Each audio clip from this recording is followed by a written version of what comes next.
our main topic for tonight on the ToV Podcast. And that is something that, well, it's Heroscape related. And as Joseph has already told us, he's inspired heavily from playing Heroscape when it comes to creating this game. But it's this game called Warmonium. And had the pleasure of playing this a couple weeks ago and found it very interesting. And right above my head, Joe is going to start doing some playthrough of that as well. Mm-hmm. And I really like this digital concept for the game. There he goes. He's starting it. And so when we have Joseph here to explain to us a little bit about this game, how he got started. So how about I start with this, Joseph? You were mentioning how you stumbled upon Heroscape. So when did, in the process of that, you playing Heroscape, that you just all of a sudden thought, maybe I should do a digital game of this? And so how did that start? Yeah. I wouldn't be able to pinpoint a part of the journey, but I can pinpoint when I started working on Warmonium. It was probably about 2015, I would say. So I was playing a lot of board games in my childhood and growing up, and Warhammer, Heroscape, my probably two big favorite on the board games. And along that, I was playing a lot of video games. I love, Warcraft. I played a lot of, tactical games, let's just say. And I've always been a fan of chess. So about 2015, I was really bored of all the games I was playing. And I really wanted to play a digital board game.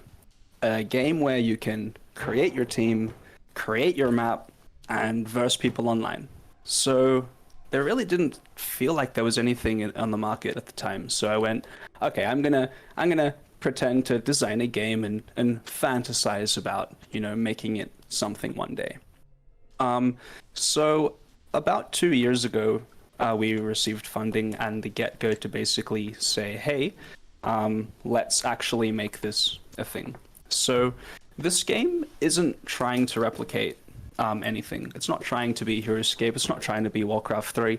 But you could say it is heavily inspired, off games that have, fantasy characters with abilities that you use. And when you take games like, Dota or League and games with like a lot of abilities, and then you put it on a turn-based game with hexagons, with multi-level pathfinding, you sort of get Warmonium. So it takes a lot of inspiration from probably a lot of games we all grew up with. And the feedback has been pretty good, because I think the game has a sense of nostalgia just in the fact of the art style maybe that we've achieved. We have this fantastic artist, his name is Sava. He's really captured that war-torn fantasy look that I think we're all a little bit familiar with. So that really helps, I think, people pick up a game from a new game studio that they've never heard of. We're not expecting anyone to have heard of us, because we only opened up our game studio less than 2 years ago. So we're very fresh to the gaming scene, and the project is built on a lot of love and a lot of drive to fill sort of not a gap in the market, but just fill an area of turn-based combat where there aren't enough games where you can selectively create your deck, or create your map, and then play people online. There's games like XCOM that have very cool turn-based combat, but even their pathfinding system, it simulates 3D combat, so it's still a 2D plane, and it might look like you're on a hill, but it's still a flat map, and it's a simulated height. So we created a game engine to allow for 3D pathfinding. And basically what that means is having characters on a multiple z-axis. So you can achieve things like you can do on the board in Heroscape, where you create bridges or a spiral staircase. So we've been able to create a system that allows for turn-based combat in a 3D environment, which took quite a long time. We got there, and I would say only in the last few months we've been looking at the graphics. The maps have been getting a huge overhaul in the past week. And we've only, we've just successfully achieved our first framework for single player. So, yay. That'll be coming out soon. Good. Yeah. I'm noticing that like sparkly water tiles there. I don't think that was when I like that when I played it a couple weeks ago. Is that a new addition? I think.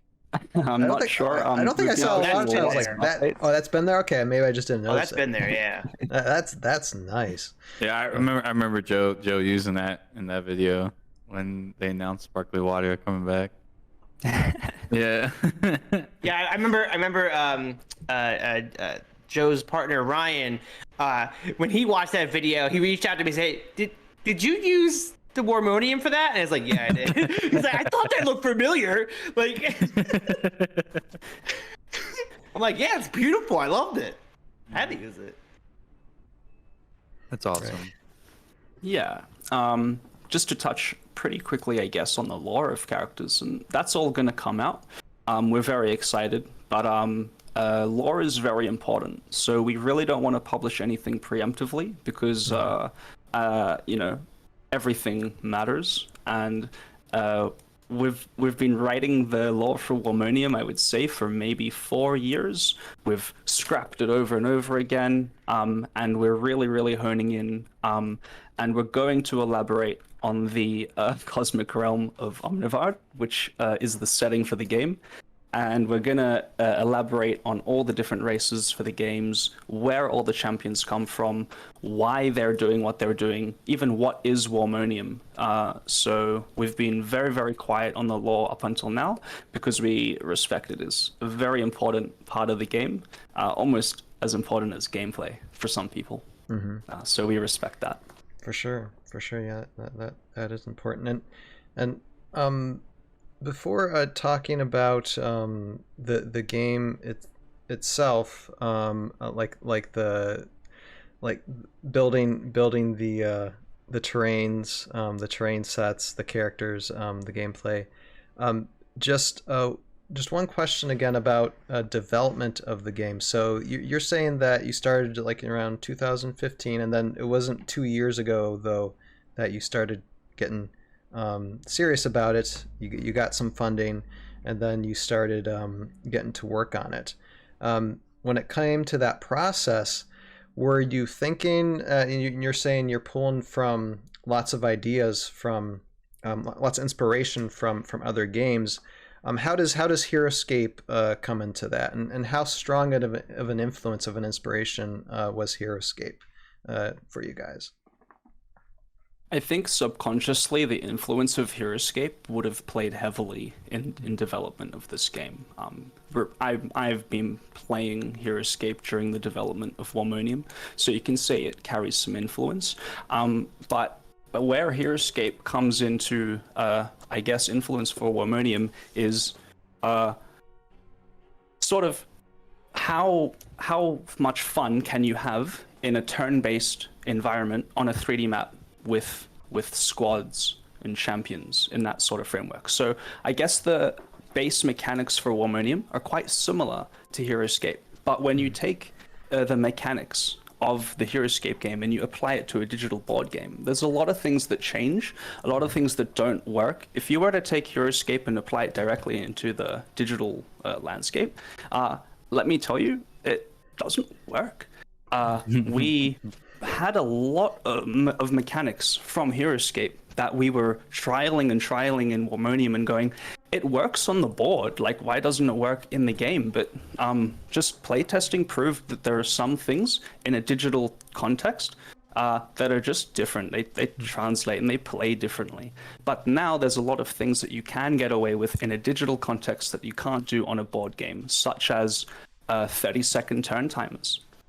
It becomes very, very intense when you start trying to take your whole turn within 30 seconds. So it almost becomes real-time strategy. you have to know your whole turn 2 turns in advance. So now all the little mechanics of Heroscape, there's a lot of calculating that go into, you got to spend time looking at your turn. Turns take forever. Let's just be honest. If you're playing with the egg timer, that sand's going to run out before your turn ends most of the time, no matter what time you're playing with. Just the nature of Heroscape takes a long time. But in Warmonium, you can play a 30-second turn timer, so it becomes very intense. And we play with 6 abilities, 3 active, 3 passive. So there's a lot more abilities to think about in the back end, not just your standard 2 to 3 specials as on Heroscape. When you're sort of talking about team synergy, it is quite similar to Heroscape, where characters from the same race will benefit each other. If you take Tekka Megatron, which is a biomech character, they can repair war visors on the warfield.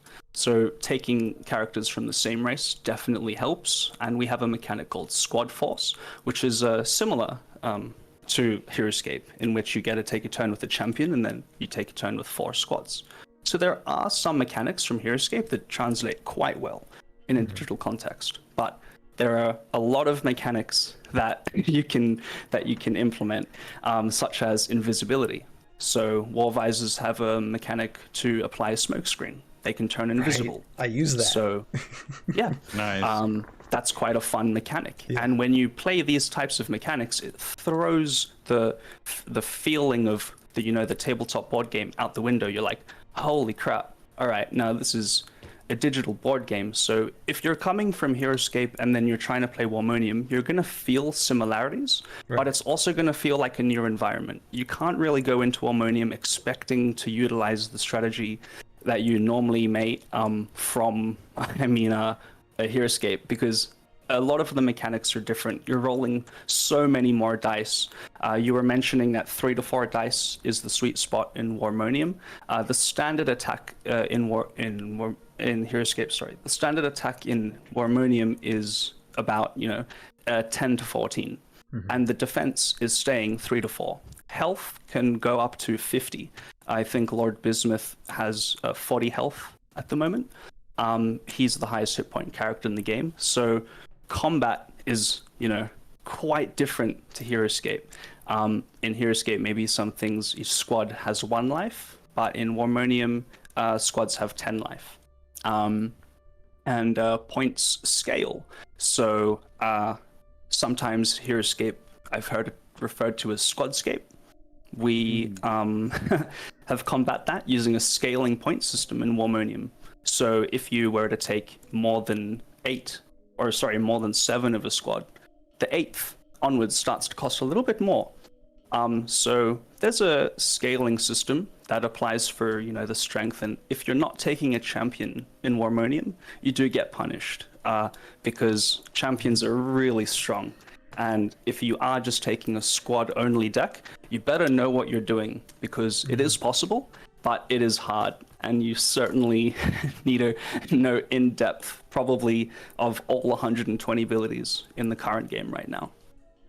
I kind of figured that when I was setting up playing against Joe Crazy here a couple weeks ago with that. And that's one thing I like, because yes, it's different, but it also feels familiar. So even if I didn't understand everything, and I still don't, it's still fairly easy to fall into. And even if you know nothing about Heroscape, if this is just something entirely new to you, I would say it's very user friendly. Although I will give one critique for something, because for me, when it came to playing, with the squads and the heroes in Warmonium, like the first round or two, I was getting bored, and that was just because I kind of didn't know what I was doing, and then time was running out too fast with the 30-second for the timers. I'm like, whoa, okay, but that made me realize, okay, you really have to think on your feet. You like you said, you do have to anticipate your moves and what you're going to do. And I started to get more of the hang of it. But what got really fun is the last game I was playing with was like applying the smoke screen, and also realizing, with these special abilities, oh, I can blow up my guy, and I can do like a area of effect to where it's like I could possibly destroy. So it's like, okay, you might win, Joe, but I'm taking you out with me as well, or trying to. So and that's when it started getting really fun. Then I'm just like, okay, I'm in now. Okay, now I understand. It's like once you start realizing how to synchronize both your heroes and your squads together, and me thinking, okay, now I know how to do this better next time, because I'm understanding these more. Then it got more fun. It started getting more fun. I would say your critique is completely valid. All we've been focusing on the last 2 weeks is the first-time user experience. Mm-hmm. So that is heavily focused on the tutorial and even the single-player component of the game. We've completely rehauled the tutorial. We've gotten a voice actor, so now we have a lovely gentleman guiding you through the game on how to play, which is an excellent addition to the tutorial. He'll be voicing the rest of, I think, the tutorial that we have planned. So that's quite exciting. And with the addition of single player, I think that would give people more confidence to jump into games online, because when you do jump in the first time, it can be a little bit overwhelming, and we totally appreciate that. In fact, I jump into new games all the time, and I'm just like overwhelmed by the information of what's going on. And then if you're playing a first-person shooter and you're playing your first game, you're just gonna lose straight away. That's just the nature of it. But we really want to improve the first-time user experience of Warmonium. So, critique taken, and we are working very, very hard on that. Actually. Sure, and I guess I'll give the caveat too that this is a work in progress. I mean, it's out there. It's out there to purchase now on Steam, but it is a work in process. So I do take that grain of salt. And I mean, it wasn't something that was completely pulling me away, but it was something I'm just like, but. When I started understanding things, and like I said, it doesn't take too long to really start understanding your I'm just going to say miniatures. I know they're your digital miniatures and how to move them, how to use them. Then it starts getting fun. And let's see here. What else? Well, and I know the first thing I did, because I'll just dive into this thing, because since it's going on above my head, it's been going on above my head for the past 15 minutes, is the map building. This is something that I think is very unique. Not just the fact that you can build this maps, but this is easier than the gameplay. I'm doing this. I got hooked on this and knew what I was doing pretty much right away, and there was already a pretty fair tutorial on how to do it and how to use everything. I didn't even go through the whole thing. I'm just like, I think I know what. I'm just cancel and then just start building up stuff. So I do like this immensely. So this is the one of the things that is definitely gonna make me come back, just because the hex tile terrains and how there's you just don't have your basic grass, sand, water, rock. I mean, there are other types of terrains out there, and I'm pretty sure those also probably augment and influence what characters you use depending on what field you're on, for sure. Absolutely. So all biomes in the game, matter. So if you're playing a carnal-based deck, you want to stick near gravel. If you're versing, say, Heffeldir, someone from the ancient race, Heffeldir really likes lava and bedrock, so you probably want to deny your opponent from reaching that lava or bedrock. Fido characters love grass and jungle. And of course, there's characters like Vitalia Warden that takes no movement in water. So they pretty much, if there's a river, they receive a free pass. They can just move through all those water tiles for no cost. So there's a lot of, effect from the environment. And also, this is just the first version of our map builder. Very, very basic. We're going to be adding destructible objects, non-destructible objects, non-playable areas, world assets. You're going to be able to turn on a grid you can turn on so you can see how wide you can build. We can even increase the height. We're sticking to 50 for now, just for bug and like glitch purposes. It's just a tiny right height, now, you know. 50 is just a. yeah. Tiny. The maximum size is 128 by 128, I believe. But that is a very, very large map. Right. So you could play for hours, and that's the nature of Warmonium. A little similar to Heroscape, because all games are based on the amount of points that you want to play with. You want to play a 200-point game? That'll take 15 minutes. Do you want to play a 1,000-point game? Okay, I hope you have your afternoon clear. Right. That and Joe's showing. Yep, there it is. Okay, yeah, that's how high it goes. height right there. Yeah, that's the height right there. Nice. Here.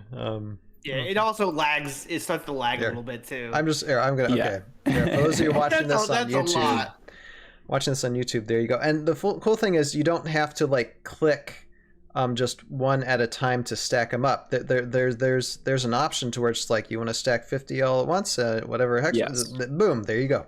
It's there. Yeah, and the reason why it lags is because each tile actually has a location in the grid. So when you do place a hexagon stack of size 4 by 50, it is calculating, a mathematical equation to calculate every single tile in there. So map creation has a lot of, it has a long way to go. Mm-hmm. We can improve on that by, making it faster, and there's a lot that we know we can do already. Currently, it is within the realm of single player content. So we are looking at it in about a week again. We're going to dive into it, and hopefully the little button where it says World Meshes, that will be available. It's currently unavailable, but we're hoping to unlock that button within 2 weeks. Well, what button was that again? Just next to tiles, up the top there's a little button that says World Meshes. Oh, World. That's okay. where you can start Gotcha. to make the map a little prettier. Now, I actually mentioned something about hurricanes, right? Did I say hurricanes something a few weeks ago? And I think it was you or someone Oh, else you were talking to mentioned. me? Yeah. Right? That's happening, right? Because I'm just like, Yeah. I kind of want this. If you currently go to create a lobby, you can select your weather. And the current weathers we have in the game are, ranging from clear skies, cloudy to thunderstorm. There's a blizzard right now. So, yeah. Pretty easy, I would say, to add a hurricane. Nice. All right, and here now, give me a second while I figure out how to put our screens back into the normal spot because let's see. I don't want to drop out here. Any questions from you, Jeremy or Jason? I have one. So Yeah, go ahead. I always think I have this thing on my channel I like to do sometimes where I just when creatives share their work or stuff like that, I ask for their that inspirational force and stuff like that. But if you could give advice to game devs, people who are wanting to get into this line of work, people that are inspired by this line of work and want to get involved in this kind of stuff, what's some of the advice you would give them to get into this field? Like what are some things you think they should hear before getting into this field? I think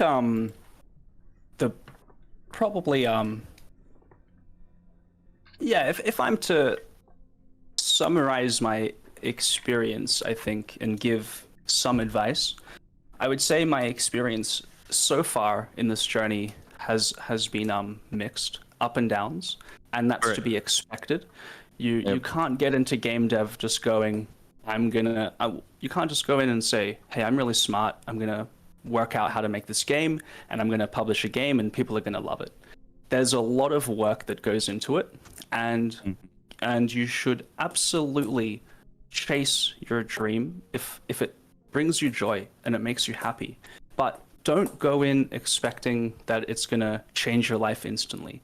You really have to chase your passion, and if you have a passion for game development, then ultimately you can't be hard on yourself for however long it takes to reach wherever you want to reach. I would say in 2015, when I wanted to make this game, it was, as I said, just a fantasy, a dream of mine to make a digital turn-based tactics game. And it took about 5 years of just, you know, writing something down every day and thinking about it. And I'm not going to say manifest, but if you have a will to achieve something, inherently, your actions throughout your days will lead you to where you want to go. So just by willing and wanting to make this game, yeah, maybe it took 5 years to find funding and then another 2 to get where we are, which is a very basic version of the game. And yeah, it's been extremely hard, and yeah, I don't really sleep well at night, but it's all worth it because if you have love for a project, I mean, to jump in a call with you guys like now and chat about it, it just makes me happy to share this project and get it out there. I genuinely believe that this is an extremely fun game, and when you start to really dive into it and understand the strategy of how in-depth the game is already with the current roster of characters, and when you realize,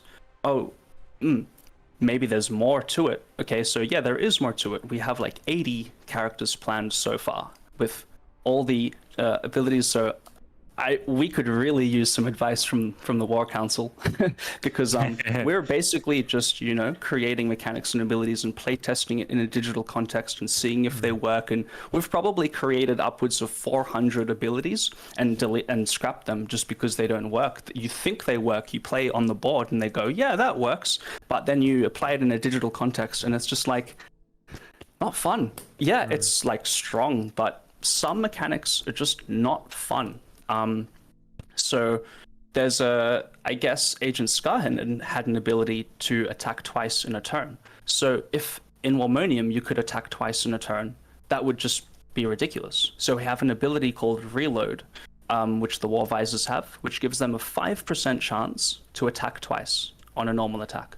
So when that procs, when that 5% passive ability procs, it's like, boom, I got the reload and I just attacked you twice.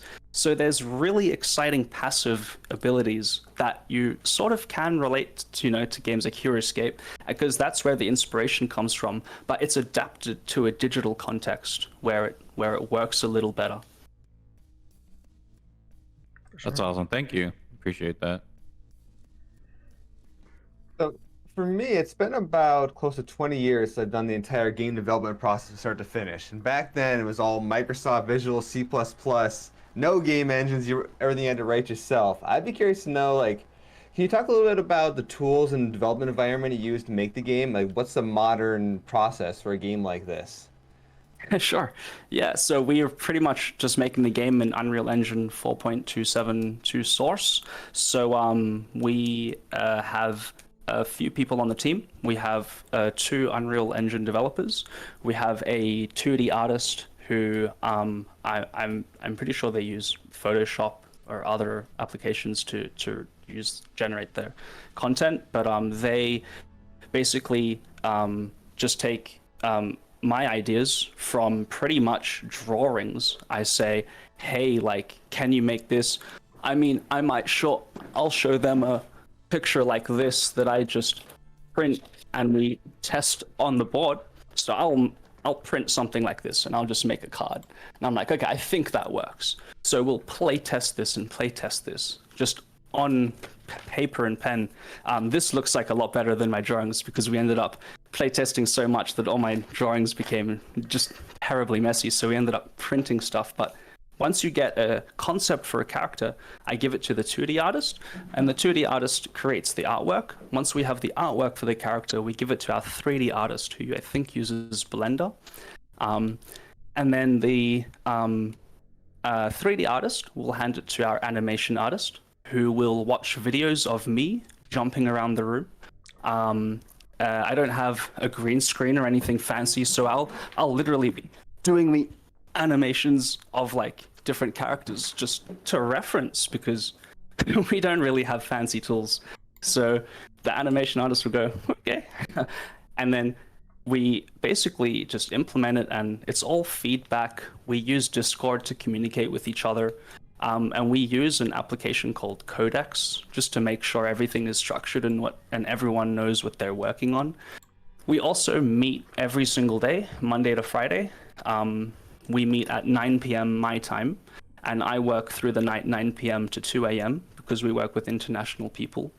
So every day we meet and communicate. We basically just discuss what did we do yesterday, what are we going to do today, what should we be doing tomorrow. So it's basically just, we don't really have fancy tools. I would say, if you were to say, list all the programs we've used to make this, it's Unreal Engine, Blender. I'm pretty sure the animation artist uses Blender as well. And yeah, and a few project management tools, I would say. That's cool. Nice. Yeah, anything to follow up on, guys? That's Because I have a thought. I have a thought, and I just want to ask when it comes to like lore gameplay, are you and you mentioned about people playing just like just one against a computer on their own. Are you possibly in the future going to develop like a narrative like storyline towards just one person fighting against armies, and then there's a story that you're going along with it? Is there any ideas for that? Absolutely. So we're gonna take single player and have different game modes alongside a campaign. Cool. So the first game mode we're making for single player will be called Horde. You will pick your team. You start in the middle of the map, and waves of enemies are going to come to your way. So very basic game mode of waves of enemies. That's really cool what Joe Crazy's doing. And then so basically alongside the game modes that we're having for single player, we're going to have a campaign mode. So campaign mode, the first part is just going to be a string of, a stringed storyline split across different maps. So we'll probably have, 10 different maps with a cutscene in between each one, elaborating on the lore and the story. That's cool. That's awesome. Yeah. Yeah, because I mean, I kind of like those type of campaign things when they show up, because it gives also the player a little bit more motivation to play and learn as they go as well. So, absolutely. Yeah, cool. If you can make me cry in a story, you've done a good job. So. We'll try. How about that? Yeah, I'm sure it takes some work. If you've been like working on like narrative lore for, you said 5 years, right? 4 or 5 years? Yes, I'm in my business partner pretty much writes most of it. Mm-hmm. I just nod my head and go, oh, wow, all right. So he's pretty much the mastermind. So that's Tridian. He's fantastic and holds the lore quite personally. Nice. So he's also, giant nerd like all of us, loves lore, and is pretty much going to really pour in as much love as he possibly can before even publishing anything, because we don't want someone to get the wrong idea to think, oh, is that it? Because there's probably enough lore to write about 4 books. Oh, and nice. we're in the stage of get a lore book. Yeah, that's it. That'd be cool. That's it. We're pretty much in the stage of condensing it because we want to push it out all at once. We could spoon feed it information by information, but we really just want to say, hey, here is everything that's going on. Here's the story, and let's dive into it. So that should be ready pretty soon, I would say, along with our gameplay videos, beginner's guide, and also a few videos just about lore. Nice. Cool. Yeah, I guess that would be one of my next things too to ask is, are you going to be developing like videos based on like maybe like behind the scenes development, storylines, and like lore videos or such? Yeah, I discuss this a lot with Tridian, and we say, oh, we should really just make, dev videos of the everydays of, making this game. And we think it might be good content. We might start doing more videos about that if people are interested to find out about how we're making this and what we're doing. Yeah, we'll absolutely discuss it. I think I think devlogs are always really cool things to get into, because that insider view helps demystify a lot of the process. People tend to get in their heads, are like, this is impossible, I could never do this. But when they see people, everyday lives doing everyday things, creating these awesome games, it's like, wait a second, it's not as hard as I think it is, And it's just a really cool opportunity to open the doors for everybody. So I'll definitely say I do know devlogs are really cool, really definitely something that people would get involved with for sure. Feedback taken. I think we need a lot more content for the Twitch channel. We've just opened it up now. We've just started. I think we had our first video just over a week ago. Nice. Well, technically not our first. It was our second. The first one I didn't set up correctly, so apparently it didn't work. That is the curse of streaming. Yeah, the streaming. That's There's always something going wrong. There's always something. It's like I have one eye on everybody and I have one eye on OBS just to make sure everything is working properly, because you never know when everything's just going to crash and burn. That's when you know you're streaming properly, is when something's going wrong. Like that's the Murphy's Law. Yep, that tends to how it goes. You get a map. If you get a map, by the way, I'll put it on the wall. I collect maps. So, Okay. You do map merch. I got you. There we go. Okay. Yeah, and I tend to be like I'm quite fascinated, and I think Jeremy as well. I'm fascinated with the fact that you have like a narrative storyline that you've been building for like 4 years, or you're the person helping you has been doing this for 4 years, and I mean, like for kind of like comparison, Tales of Valhalla, the Aftermath Chronicles, I also started around 2015. I mean, I wrote basically a script for like combined seasons 1, 2, and 3 is like a script of like over 150 pages. And I have other things in mind for the future, but it was basically focusing on like 4 central characters as well as other characters around them. And it's kind of like a Heroscape sandbox, but the interesting thing is you guys created your own sandbox of characters. Yeah, that's always fun. Yeah, and so in a sense it's almost infinite, where you can take this universe and stuff. So that type of thing fascinates me. Exactly, and that's why we really want to make a excellent first impression to the community, because we want to say, hey, this is not just some project we're throwing out there that we've compiled and it is what it is. We want to spend years developing this project. So if we can get it right from the beginning and build a community that is interested to follow the story of Warmonium and really dive into it, then we've got the content available, ready to go, and we just need to start building the community. So everything is starting to ramp up now. We're really excited to start marketing. We're discussing, which PR company to work with, and it's a bit of a complicated process. Right. I think that might be excellent content for the developer blog, discussing the journey of marketing a project, because it's pretty much an entire new job. So it's a good maybe to follow on just a little bit on the question about, for people wanting to start game development. If you want to get into game development, you have to get ready to put on a lot of other hats as well. You have to get ready to put on your serious hat to find investment, because most things are business at the end of the day, and you're not going to get very far without help financially. So you have to be able to figure out, and there are grant programs that help a lot of game developers. So the thing you mustn't worry about is funding your project. You mustn't worry about that. If you want to make something, go ahead and make it. Everything else will work along the way, but you have to get ready to not just put on a game developer hat.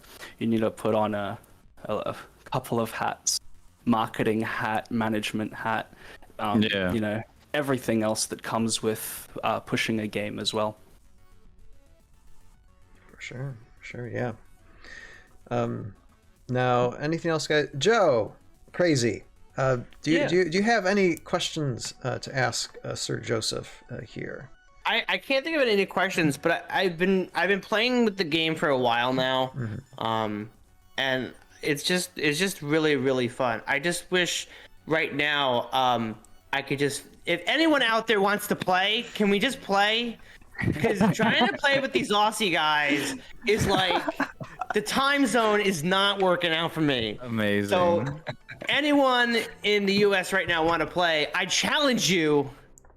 That is my issue that I have with. I want to play this game. I want to go against people. So please, I give my challenge. Wait, hold on. Give me 1 second.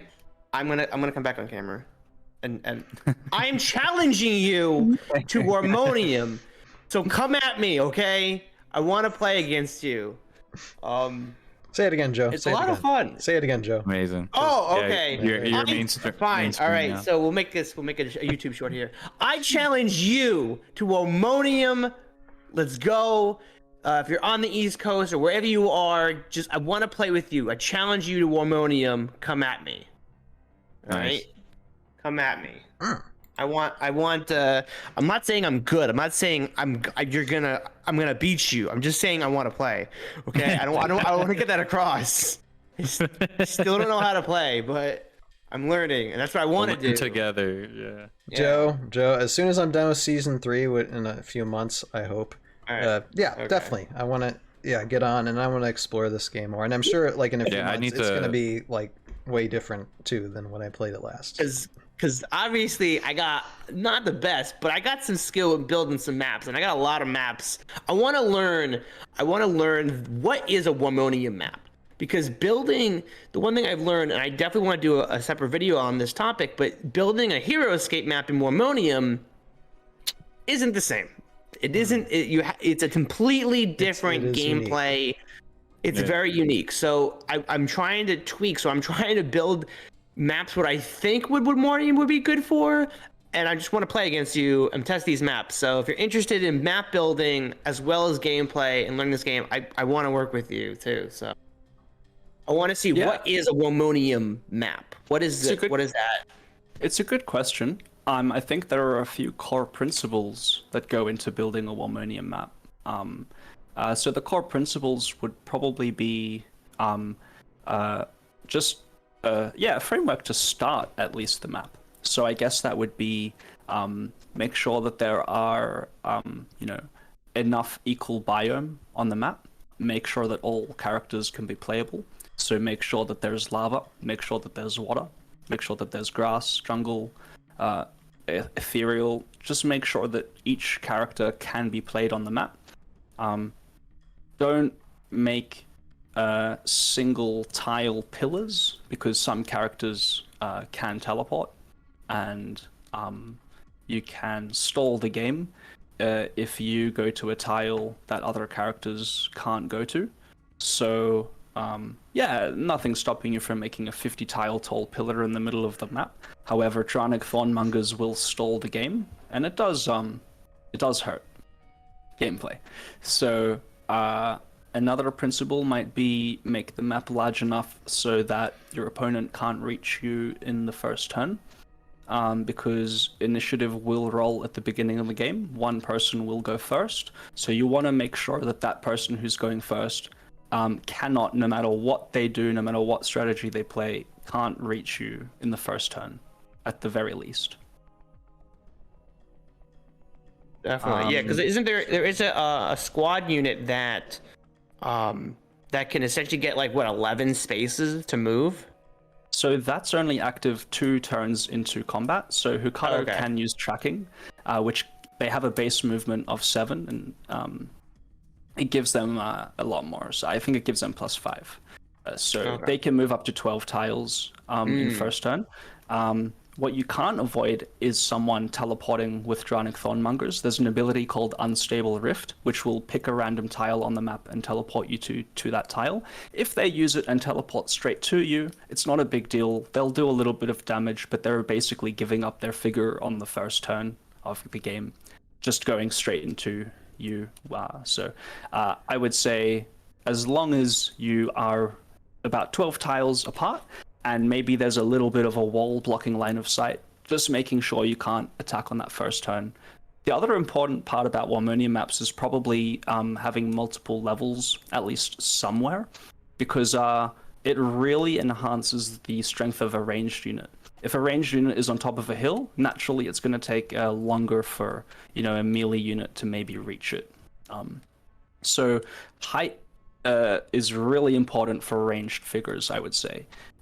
If you want to stay on the ground with your ranged figures, you're probably going to get swallowed up by melee who are quite quick at moving on the ground.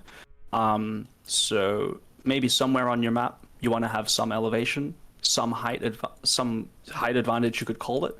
There's no mechanic necessarily for height advantage, but being on high ground as a ranged unit just inherently is strong. Interesting. Absolutely, especially when it comes to being in a target-rich environment. Yes. Being on top of that area, and you have essentially eyesight in a certain range, and being able to see all of the melees on the ground. Yeah. Yeah, and I guess as well, you could say having high ground with range is even stronger in Warmonium due to the fact that you can move after attacking. So you can walk to the edge of a ledge, attack, move back behind cover, maybe so preventing LOS from the ground attacking back up.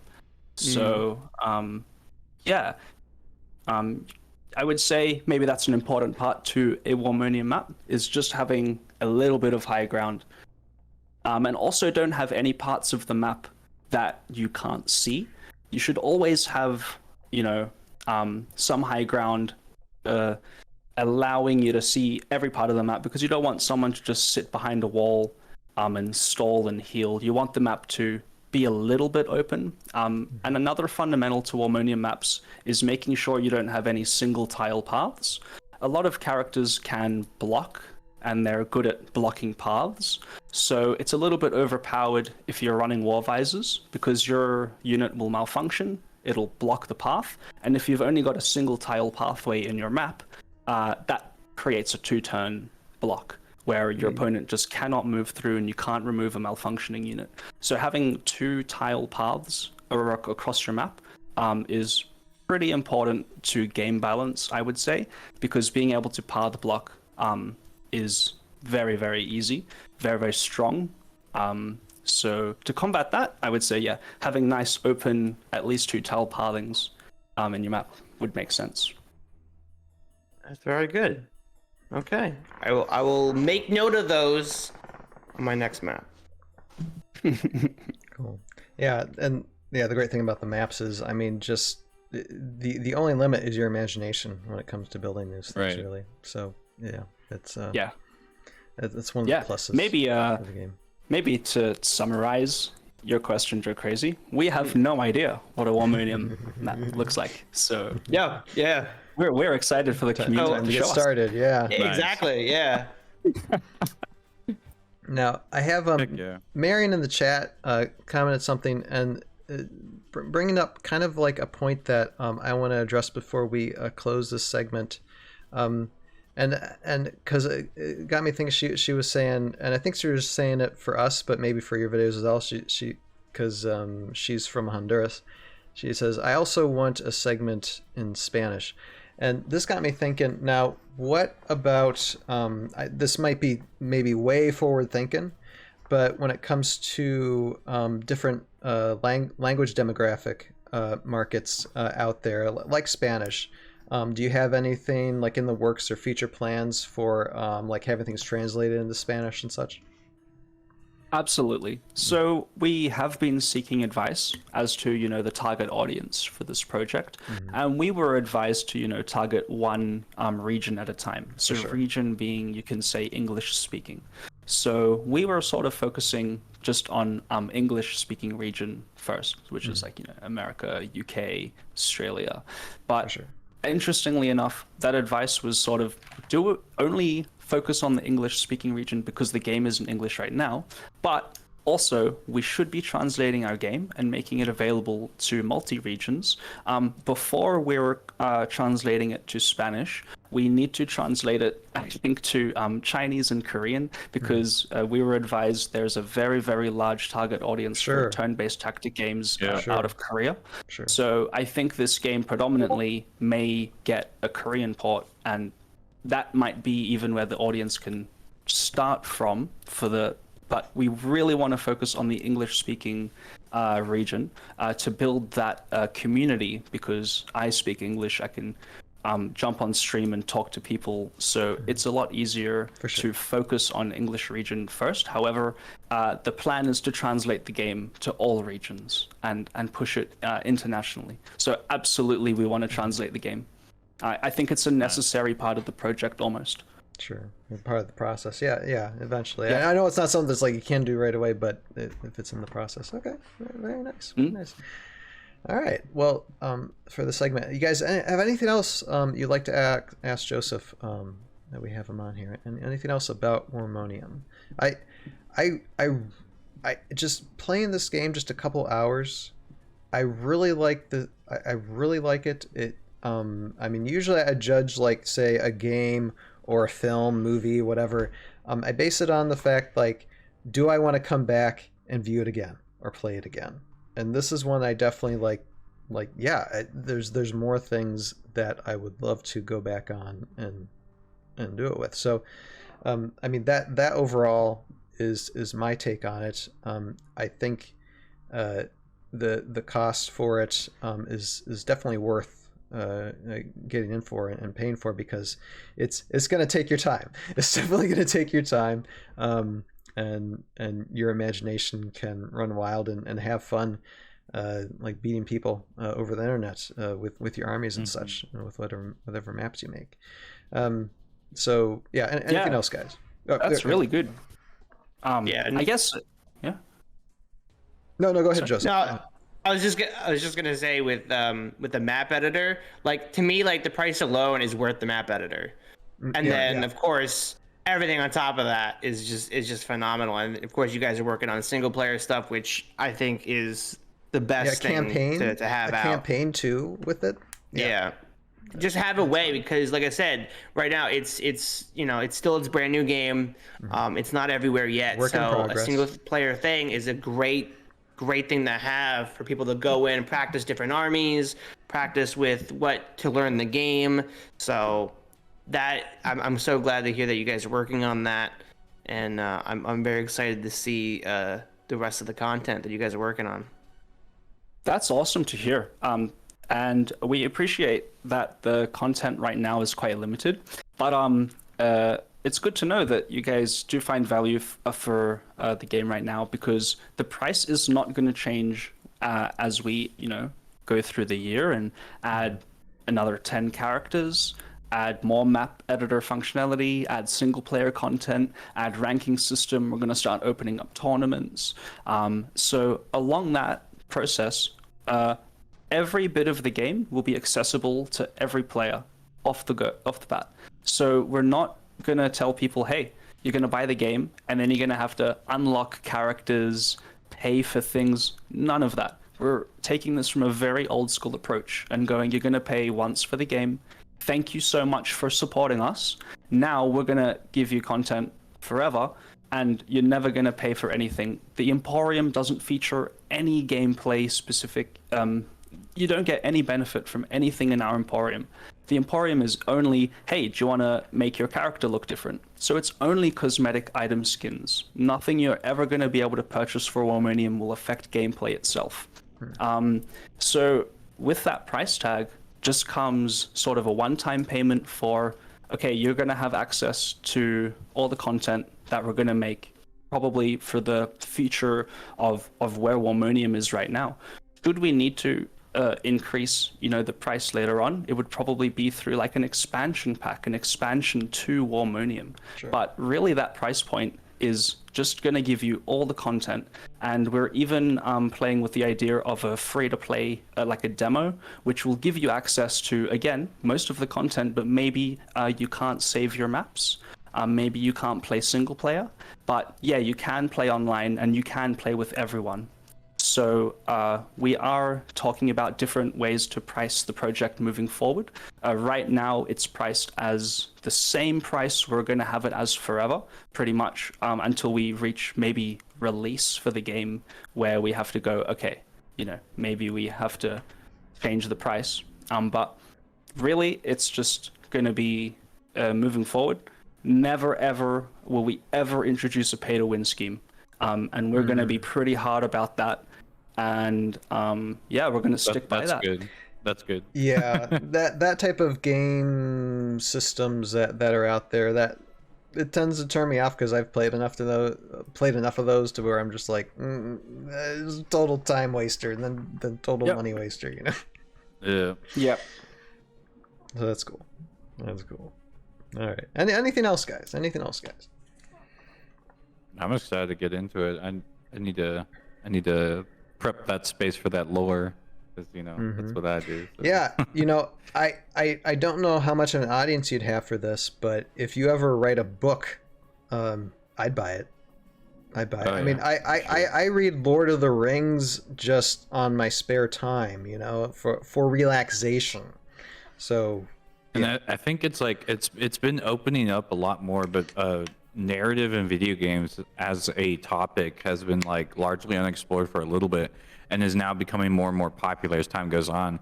A lot of the games I've been getting involved with have earned rewards, like major rewards for their narrative alone, and that to me is like, it's iconic, because I love writing and I love video games, so knowing that I can succeed in a specific career field that's video games and writing at the same time, that's awesome, and that's awesome to a lot of people I know. So yeah, definitely hearing that there's a dedication to the narratives, it makes my heart happy. So yeah, so I always do appreciate a good story. Good. Yeah, we understand how much the story means to people. So we really want to give it the best shot we can. We're not working with like a professional, writer right now. We're just working in-house. As I said, Tridian is going to cover the lore, but we may in the future invite people to say, hey, do you mind helping us a little bit? Where should we go with this? Yeah, exactly. I can do consult. Yeah, there you go. Because again, the only way that this project will succeed is if the community enjoys it and receives it and actually wants to be on board with the story and the journey along with us. So yeah, we're pretty excited for the lore. Awesome. That's awesome. All right. Well, if there's nothing else, let me close this segment down. First, by just saying, Joseph, just thank you so much for coming on, for thank you. giving us some details about this game. And I always love seeing something that is not exactly Heroscape, but Heroscape related, that just shows that other people out there that have loved Heroscape and other things, and are building that in their own careers and in their own level of creating a game or creating storytelling based on that. So always love to show that and broadcast that when I get a chance. So yeah, I thank you very much. And let's see here. And hi Justin there on the chat, just joining us. Welcome to the stream tonight. Yeah, we're talking about, or we're just finishing our conversation about Warmonium, and so with that, just thank you so much. And anybody out there who's interested in, like, who plays Heroscape, who's interested in a game, again, it's a work in progress, but there's still a lot of things, a lot of stuff to do with this game already on Steam. Join them up, join the community. Links in the description below for their website and where to go to get all that information if you're watching this on YouTube. And if you're listening to this on the ToV Podcast Audiosphere, just go to the Tales of Hell YouTube account and you'll find links there. Or just Google Warmonium and you should be able to find it there. So again, Google loves us, thankfully. If you type in Warmonium, there's so much information. It's awesome. For sure. Nice. For sure. Well, again, thank you, Joseph. And so that has been this main segment of the ToV Podcast. Warmonium, awesome game.